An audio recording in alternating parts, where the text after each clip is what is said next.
So welcome to my second video in English. My name is Pedro Rodrigues Ribeiro. I'm a clinical psychologist and a practitioner of clinical hypnosis and the Ericksonian approach to hypnosis and psychotherapy. I'm from Portugal, and in this video I would like to reflect some things about multi-level communication.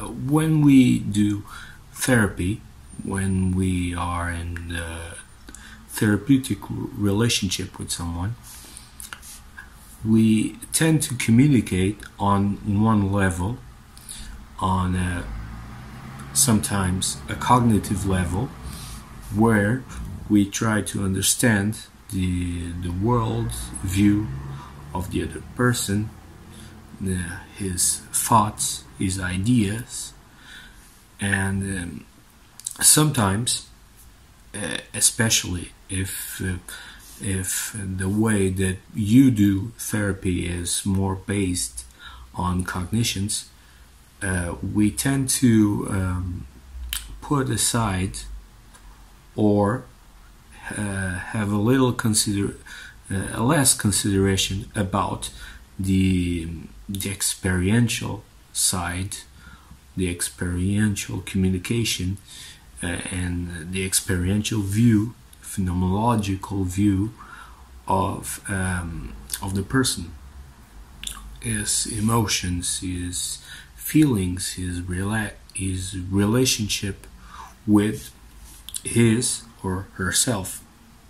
So when we try to communicate an idea, a thought, a feeling, sometimes we tend to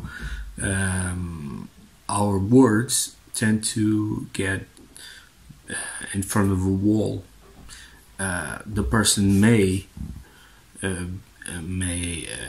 choose to put that wall, or is unconscious, is putting the wall as a defense mechanism, as a strategy for dealing with something that is disturbing his thought process, because one of the main goals of therapy is to disrupt the patterns that the fixed patterns that the person is having when he or she comes to us. In therapy, we utilize our model, we utilize our tools to open possibilities for the other person, open the possibility of making a choice. So communication has an important value, is important tool in this perspective. When we do hypnosis, when we try to install an hypnotic pattern, an hypnotic communication, we are trying to communicate on two distinct levels.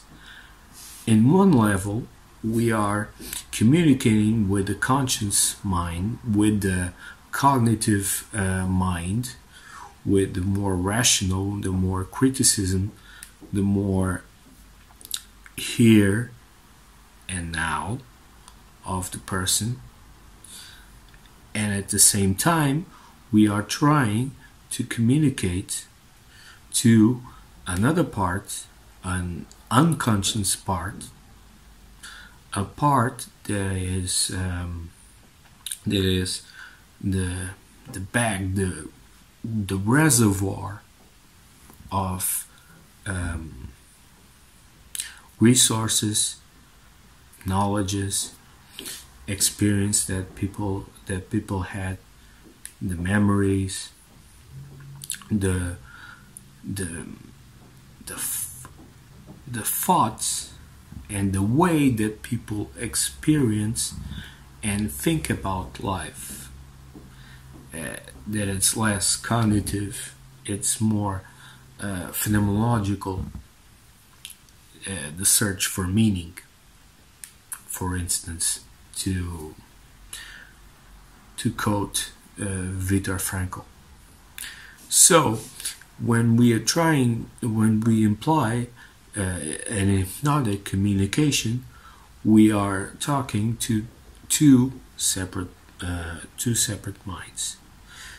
When we utilize the Ericksonian approach, which is more rich in permissive suggestions, indirect suggestions, embedded commands, stories, and metaphors, that style of deliver the communication makes that the patient has to go inside in something that's called the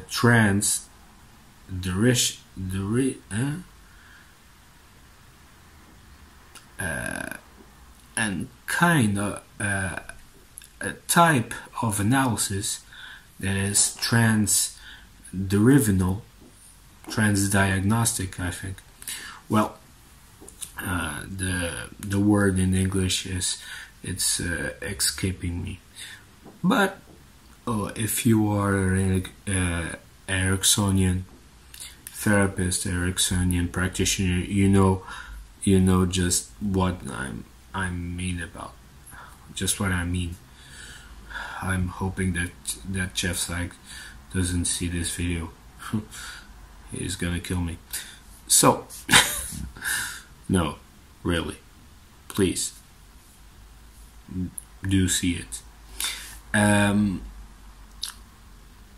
If you tell a story, if you tell a metaphor, if you tell an anecdote,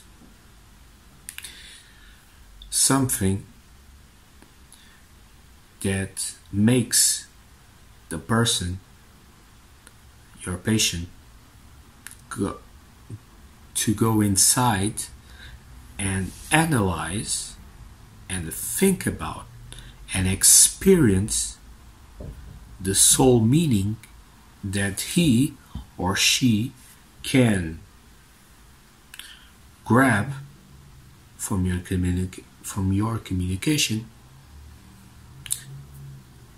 this process will make the change more solid, long-lasting, and transforming or transformational